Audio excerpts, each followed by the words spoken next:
On the 20th of June, 2021, I went missing. Or as I experienced it, I walked into the night. Leading up to that evening, my world had been shattered by a couple of events. I spoke up about being assaulted by a person I had considered a close friend. I told the church we both attended and where he was a volunteer and a leader. I told my family and I told my friends. The church did not have victim-sensitive protocols, and after a process which thoroughly re-traumatized me, they decided to close the matter and he returned to his duties. My family were upset, but supportive. Friends stood with me in solidarity, but alarmingly, a number of them sided with the perpetrator. As for him, he sent a letter through his lawyers demanding that I never speak of it or mention his name again. I was certain at that point of something I had suspected for a long time. I was never going to be free of fighting, and I was so very, very tired of fighting. I remember being frantic, the room spinning, adrenaline pumping. I hurriedly packed a bag, books, a change of clothes, a whole lot of random stuff. No sense to what I was doing. There were too many thoughts vying for my attention. I felt panic coursing through every part of me. Experiencing a psychotic episode is an anguish I can only describe as having volcanic lava inside a glass box, an extremely corrosive, forceful, even spiteful substance bubbling inside an incredibly delicate, vulnerable, and ultimately unreliable vessel, me. As I walked into that freezing night, I could think of only one thing: I must die. I had a singular determination to die. Having failed at everything else, indeed having failed at life, I thought it necessary to succeed in this one thing. It presented itself not only as a solution, but a reward. This was the plan: pack a backpack, walk to Hillbrow, and wait for the world to crush you. It's easy to be on the wrong side of a statistic in this country. I was ready to be counted among their number. I didn't care who did what to me. The image that recurred was of me slitting my throat, symbolic of losing my voice, and I thought it a poetic way to go. A kind stranger, an angel, if you will, saw me wandering on the street and took me in. Come morning, I made it to a psychiatric hospital. I entered the hospital alive, reluctantly so, but I was incredibly fortunate that despite my attempts to the contrary, I was alive. Up until that moment, I had been dealing with my psychiatric issues largely on my own. I hated that I was admitted, but being amongst fellow survivors offered me a sense of camaraderie, and I needed that, because society still prefers to keep mental illness a secret, to talk about it in hushed tones, and to treat it out of sight. Sure, we discuss it on panels and host TED Talks about it, but in the everyday spaces where the real work should happen, at places of business, family gatherings, and taxis, we handle it like it's a taboo. As I sought care, it became increasingly clear to me that it would be nearly impossible to heal through medical treatment alone. All the circumstances that exacerbated my mental illnesses would be waiting for me on the outside. The perpetrator would still be free, my childhood traumas and inherited conditions would still exist, as would all the colonialist, imperialist structures that make thriving an insurmountable task. I was fighting to stay alive in a system designed to quench and ultimately kill me. But I was fighting. And the more I fought, the more I healed. And the more I healed, the angrier I became. When you heal, you're exposed to all the ways in which you were robbed. You start to realize how things should be, and it angers you that that was taken, and now that time is gone. The cruelty of mental disability is that it reinforces and perpetuates the cycle of isolation. You are alone because you are depressed, but you're also depressed because you're alone. Everyone expects my mental health to be my responsibility, and yes, it is. I take care of myself after a fashion. But my mental health, and yours for that matter, does not exist in a vacuum. There is no good mental health in an unequal society. No good mental health in the midst of a genocide or apartheid, and especially not if there is no justice in the aftermath of such atrocities. So many of us are still paying the price of poor mental health due to the trauma inflicted on us and our parents by apartheid. That trauma is tagged onto our DNA. Sometimes I feel like all the mental health days my ancestors couldn't take have caught up in me. I'm the generation that needs to take a mental health life because my bloodline needs a reset. If you're Black, think about that the next time you feel guilty about taking a mental health day at work. Consider that in order for me to be well, indeed, in order for all of us to thrive, we must collectively be involved in dismantling the conditions that enable poor mental health. I have decided to embrace my diagnoses, the bipolar 2 disorder, anxiety, ADHD. However, all the meds and therapy appointments in the world aren't a match against systemic ableism, to unresolved historic injustice, misogyny, fascism.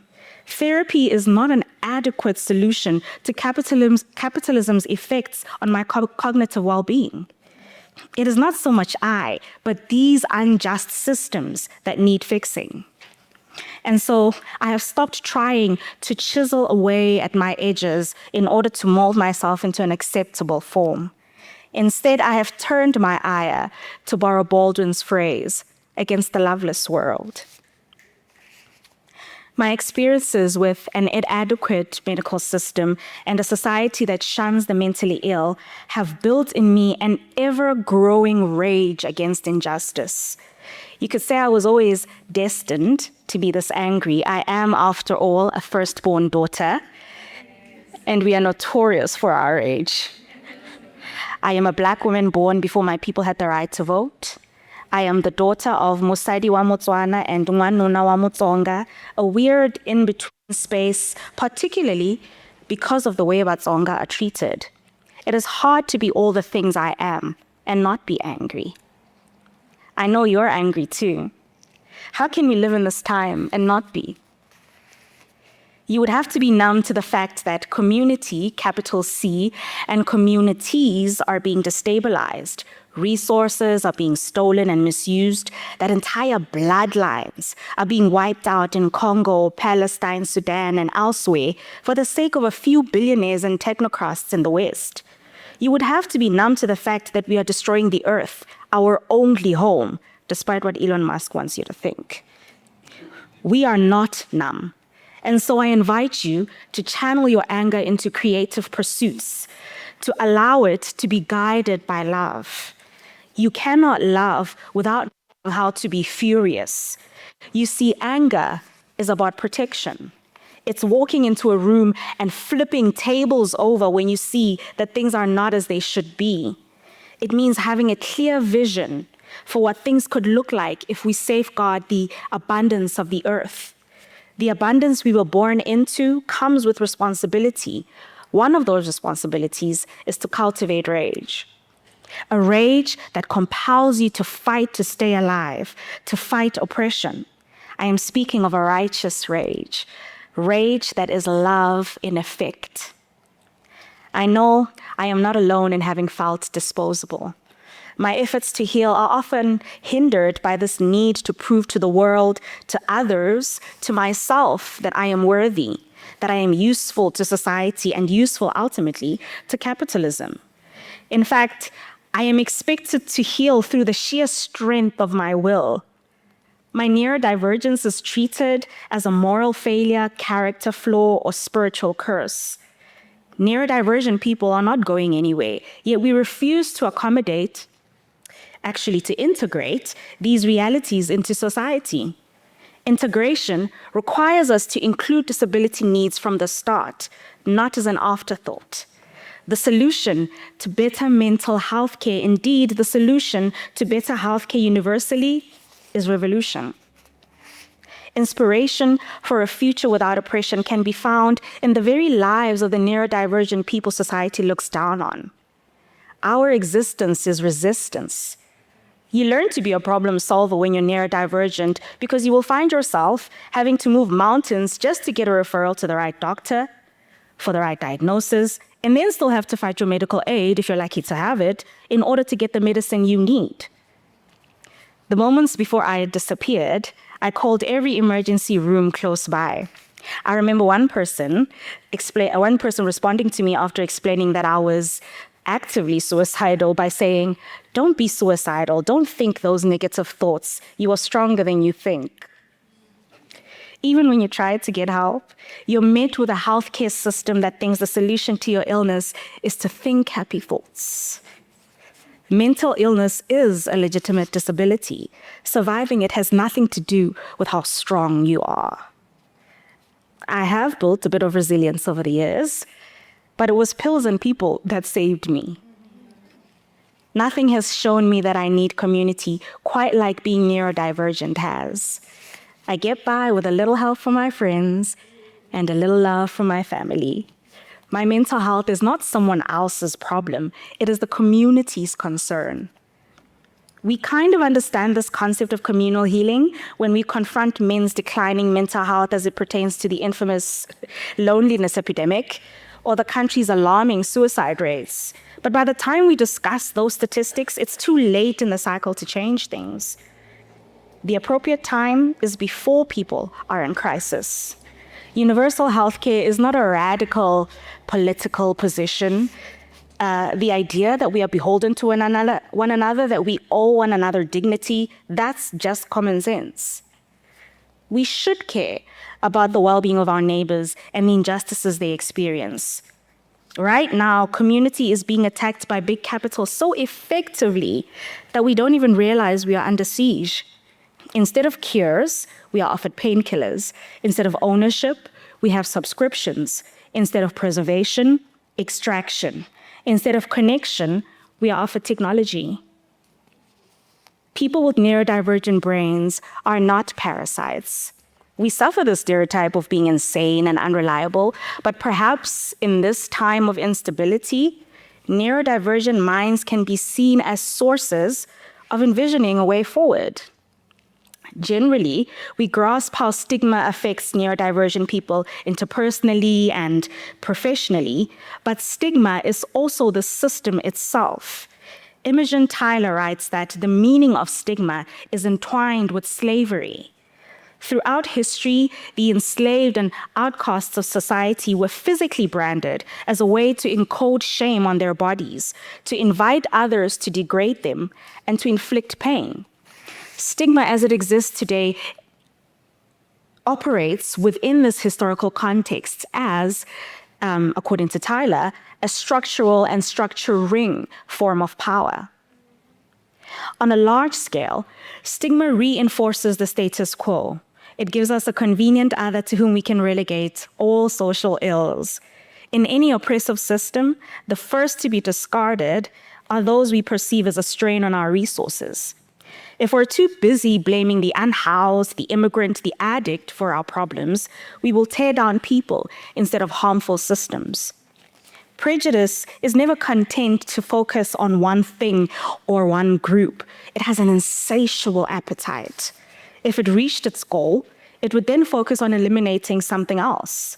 It was never about gay people, the mentally ill, refugees, or old people. It was never about any one marginalized group, but about consolidating power for a few people at the top. In this manner, stigma robs us of revolution. Community, or to call the rose by another name, solidarity, is the hammer that will crush imperialism. To dismantle unjust systems, we need to be coordinated. To embrace inconvenience and discomfort, When we build networks of care, we begin to create a system of solidarity which protects us from exploitation.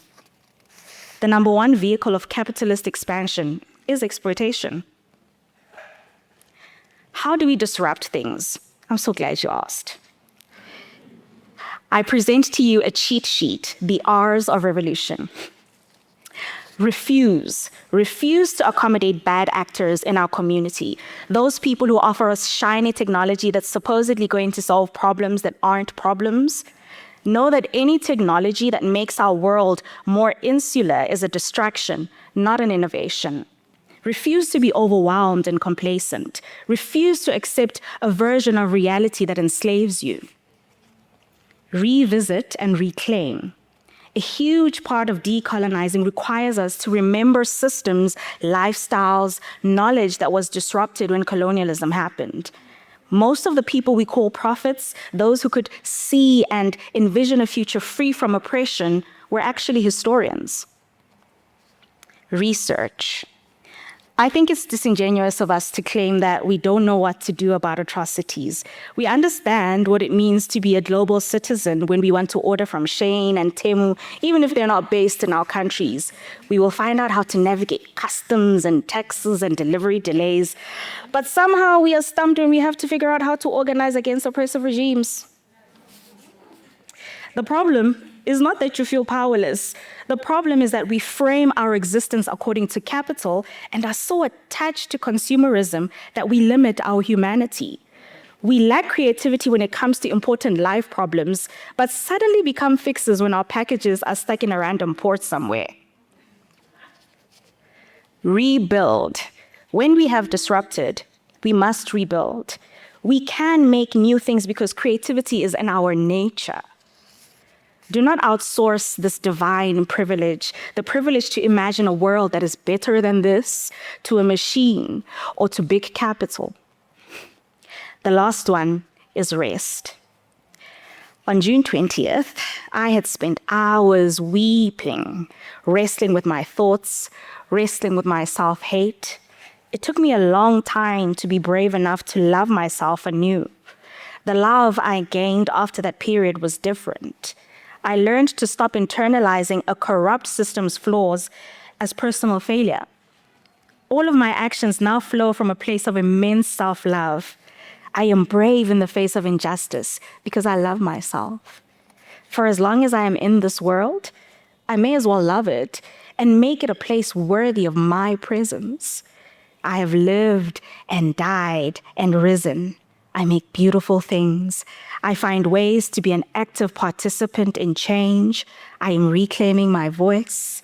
I have survived this dizzying ball called Earth that is hurtling itself across the galaxy. I have even survived myself. I have not come by my becoming easily. Love is nie pap and vlees nie. But if I can do it, we all can. If I can survive a mind that is trying to kill me, you can survive anything. I am no longer consumed by the dark of the night. Even if I step into it, I know that I can look up at the stars and embrace the light. Thank you.